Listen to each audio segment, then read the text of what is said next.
burya birashoboka kandi cyane ko ubwoba wagiraga kwa kundi wabaga utifitiye icyizere, bwa bwoba wabaga ufite ushobora kubuhinduramo imbaraga ukigirira icyizere, self confidence, ndetse ukaba udahagarikwa. Abantu benshi batekereza ko kwigirira icyizere ari ibintu umuntu avukana. Oya, reka. Burya icyizere cyubakwa gahoro gahoro n'amahitamo yawe ugira buri munsi.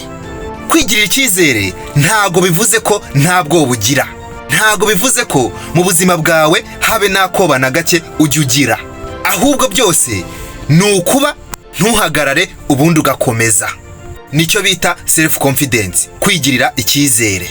Ndagira ngo ukurikize neza iyi mico buri munsi, ubundi nta kizakunyeganyeza, uzahorana confidence, uzaba udahagarikwa. Maze iminsi nitegereza abantu batandukanye n'ahantu hatandukanye, ariko sinzi ikibazo gihari. Kwigirira icyizere byaragabanyutse cyane. Abantu ntago bakigirira icyizere, self confidence. Ujya kubona ukabona umuntu atinya gukora ikintu, ni akazi se cyangwa se ikindi kintu gitandukanye, akagira ubwoba bwo kuba yagikora, kandi ni ibintu azi cyangwa se yize n'ibintu bigendanye nabyo, ariko yabona nk'undi muntu abikoze agahita abona neza ko ahubwo yaza kuba ari ubikoze yari no kumurusha.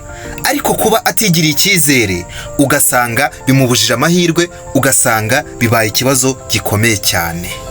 Umuntu ajya mu kizamini cy'akazi, interview cyangwa se n'ibindi bizamini bitandukanye, agatsindwa kubera ko nta cyizere yifitiye, atari uko ibintu atabizi, atari uko atize neza, ariko ikintu cyo kwiburira icyizere, yagera imbere y'ikizamini, yagera imbere y'umuntu umukoresha interview, byose bigakama.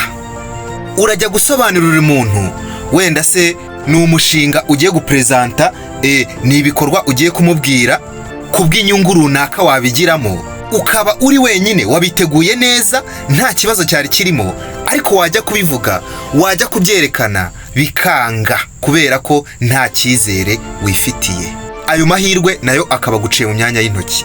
Burya muri iyi si, muri ubu buzima turimo, buri kimwe cyose kikaragira ku cyizere wigirira. Uraho, uri umusore, ugiye kwa approachinga umukobwa kugira ngo muganire, hanyuma akikubona ugitambuka ukuntu ugenda byo byonyine, agahita abona ko nta cyizere wifitiye, nta n'ijambo uravuga. Ibi ni ibintu bigomba kukuranga, ugomba gukora buri munsi, bikakugira wa muntu ufitiye icyizere, bikakugira wa muntu udahagarikwa. Ikintu cya mbere ni ukwiyemeza. Iyemeze kandi wisezeranye ko ikintu uzagikora uko byagenda kose. Burya iyo ukomeje kugendera muri iyo nzira, bituma wiyizera wowe ubwawe, ndetse na confidence ikazamuka. Nugira ikintu ujya gukora ukumva ubwoba burazamutse, wihagarara, komeza ugende, komeza inzira, komeza ukore. Burya akenshi ubwoba bugenda nyuma y'igikorwa, ntago bugenda mbere y'igikorwa. Rekeraho kwigereranya n'abandi, urugendo rwawe ngo urugereranye n'urw'abandi, kuko inzira yawe irihariye. Kwigereranya n'abandi nta kindi kintu bigukorera uretse gutinza kuzamuka kwawe, gutinza urugendo rwawe.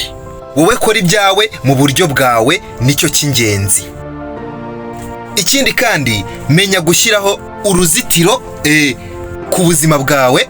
Menya ko hari ibyo ugomba kwemera, hari n'ibyo utagomba kwemera mu buzima bwawe. Nta mpamvu yo kuba umuntu yakuyobora uko ashaka, ngo agucishe hirya, agucishe hino. Banza umenye ibyo ukunda, umenye ibyo wanga, umenye ibigufitiye akamaro, umenye ibitagufitiye akamaro, umenye inzira ugomba gucamo, kandi unasobanukirwe icyo ushaka mu buzima. Burya kurinda imbaraga zawe ntago ari ukwikunda, ahubwo niyo nzira, kandi biba bikenewe. Niba hari akantu ukoze kagacamo, byishimire kandi ukomerezaho, urebe icyo kwimprovinga cyangwa icyo kongera, ubundi byose bigende neza. Ikindi kintu kandi, igira mu ntsinzwi yawe kurusha uko waharanira kubihisha, ahubwo bifatemo amasomo, kuko burya abahanga bavuga ko ikosa rya mbere rikomeye mu buzima ni ukuba wakora ikosa ntugire icyo uryigiramo, ubundi niryo kosa. Naho gukora ikosa ni ibisanzwe. Kuba wakora ikosa mu buzima rero ntago bivuze ngo icyo ni igifungo, ni igihano wihaye mu buzima. Oya, igira mu makosa ukoze, ubundi ubuzima bukomeze. Twese dukora amakosa. Rekeraho kwisobanura, gutanga ibisobanuro kuri buri umwe. Burya ntago ari buri muntu wese ukeneye, nta nubwo ari buri muntu wese ubikwiye ko umusobanurira buri kimwe cyose. Oya, inkuru yawe ni iyawe wenyine. Ikiba gikenewe ni evaluation yawe ku giti cyawe, nicyo cy'ingenzi. Ikindi kandi burya jya ukora buri kimwe cyose nk'aho ahazaza hawe hari kukureba. Jya ugira amahitamo ubu ngubu ku buryo ahazaza hazagushimira hati warakoze. Dore imyanzuro yawe, dore aho ikugejeje ngaha. Ikindi kintu, jya ushyira imbere kwiha amahoro, ubifate nk'aho amahoro yawe nta giciro wayagurana. Burya iyo wihaye amahoro bituma n'icyo ujya gukora ugira confidence, ndetse ukumva ko byose uri kubikora kubwa ineza yawe, kubwo kugira amahoro yawe. Niba ubutumwa ari cyo bugufashije, kora subscribe, dukomeze twongere abasubscribers hano kuri channel yanyu Ibanga Entertainment. Nshimira namwe mumaje gukora subscribe, byose nimwe tubikesha kuri iyi channel yanyu.